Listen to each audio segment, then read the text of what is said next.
ஒரு மதிப்பு, ஒரு மரியாதை, ஒரு அந்தஸ்து அப்படின்னு அவங்க வீட்டில் இருக்க ஃபேமிலி மெம்பர்ஸ் கொடுக்கறதில்ல. அது என்ன காரணமோ தெரியல, அந்த மாதிரி ஒரு அமையுது. சரி, அப்படிப்பட்ட தனுசு ராசி அன்பர்கள் உங்களுக்கு வந்து சனி பகவான் வந்து பாருங்க அர்த்தாஷ்டம சனியா இருக்கு. ராகு கேது என்ன இம்பாக்டை கொடுக்க போறாங்க அப்படின்னா, ராகு பகவான் 3ஆம் பாவம், இளைய சகோதர தைரியஸ்தானத்துல ராகு பகவான்.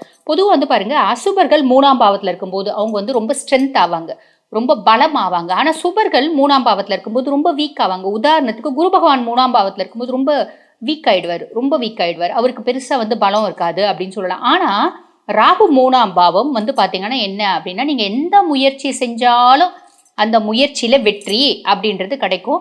அதே மாதிரி பொதுவாக ராகு 3ஆம் பாவத்துல வரும்போது நம்ம வீட்டில் ஆல்ரெடி ஒரு கார் இருக்கும், இன்னொரு கார் வாங்கினா என்ன அப்படின்ற எண்ணம் வரும். ஒன்றுக்கும் மேற்பட்ட வாகனங்கள் வேணும் அப்படின்ற எண்ணம் வரும்.